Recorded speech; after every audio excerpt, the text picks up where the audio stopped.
In 2025, over 1 billion personal records were leaked across Europe alone. Passwords, emails, bank details, all sitting on the dark web right now, available to anyone willing to pay a few euros for them. And the scary part is a lot of those people whose data was leaked thought they were protected. They had two-factor authentication turned on and they did everything right, and they still got in. So the fact is, MFA is not the finish line. It never was. Let me tell you exactly how hackers are bypassing MFA, what the weak points are that nobody talks about, and what you actually need to do to protect yourself. And I promise you, by the end of this video, you will look at your own accounts very differently. Hi everybody, I'm Sirat, a lawyer turned cybersecurity specialist. With a background in law and tech, I analyze how technology, cybersecurity, and geopolitics collide to shape global power. Let's get into it. First, let us make sure we are all on the same page. MFA, multi-factor authentication, and 2FA, or two-factor authentication, are essentially the same thing. It means that to log in into an account, you need two things. Something you know, which is your password, and something you have, which is usually a code on your phone or an app or sometimes a hardware.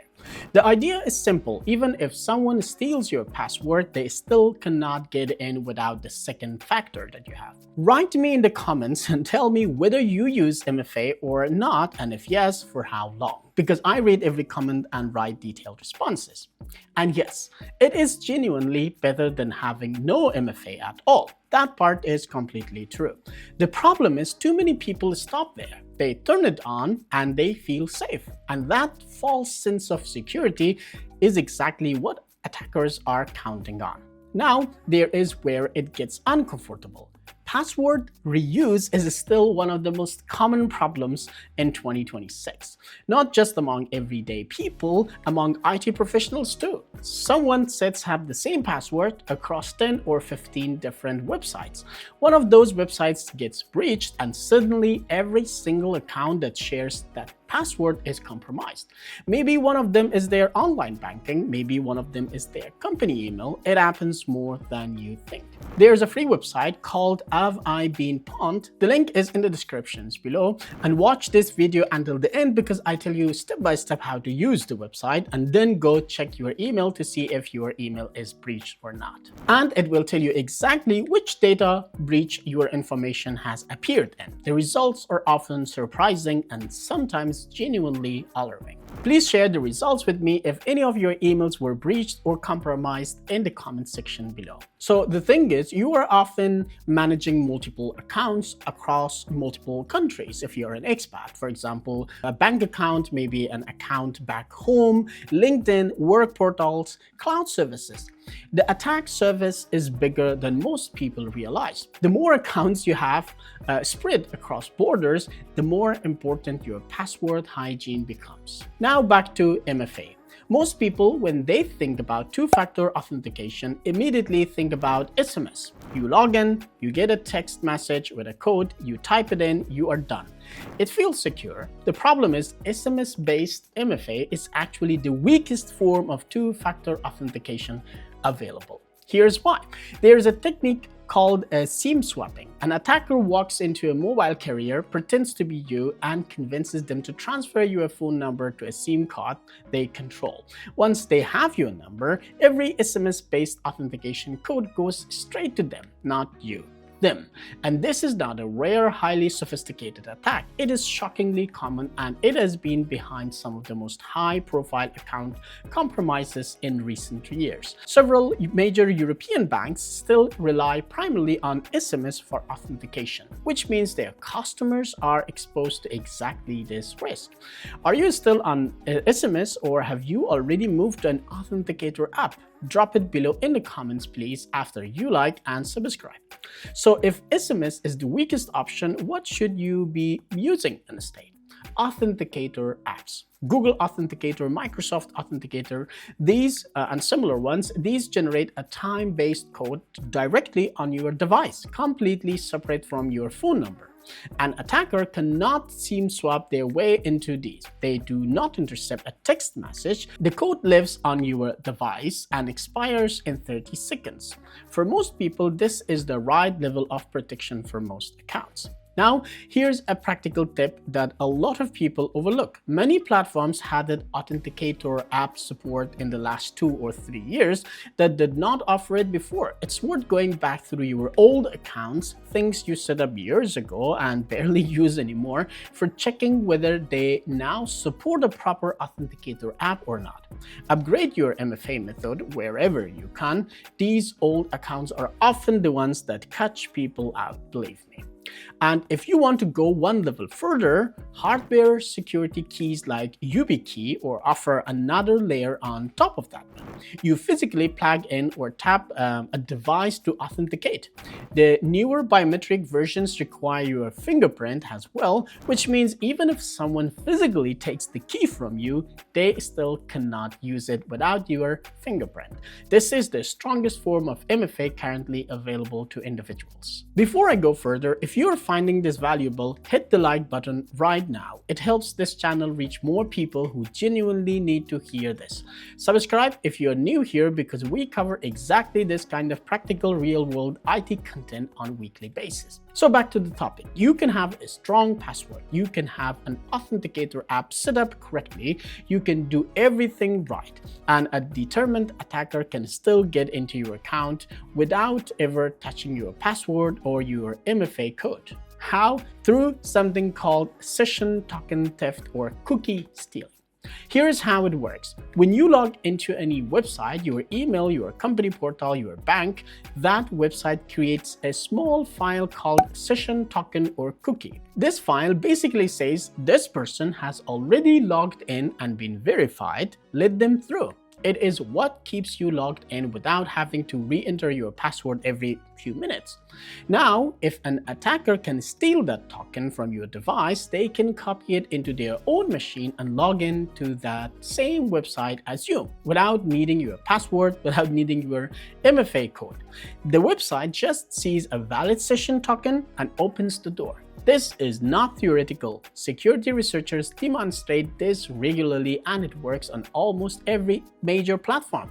Office 365, GitHub, Gmail, none of them are immune. How does an attacker get the token? One very common method is through malicious browser extensions. You download what looks like a useful tool, a grammar checker, a common coupon finder, a PDF converter, and in the background, it's quietly reading your browser activity and cookies, accessing stored passwords, and in some cases, pulling session tokens from your browser. There have been multiple major incidents across Europe and the United States in the past year alone involving malicious Chrome extensions that had millions of active installs before anyone noticed. The best practice is to install no extensions on your browser. This is why, especially in business environments, treating browser extensions the same way you treat software installation makes sense. If you would not let a random employee download and run an executable from an unknown source, you should apply the same logic to browser extensions as well. There's also a more sophisticated version of this called a reverse proxy attack. A tool called EvilGinx is one of the well-known examples. An attacker sets up a fake version of a real website, Office 365 for example, that looks completely identical. The URL is slightly different, which you cannot notice it, but close enough that most people would not worry about.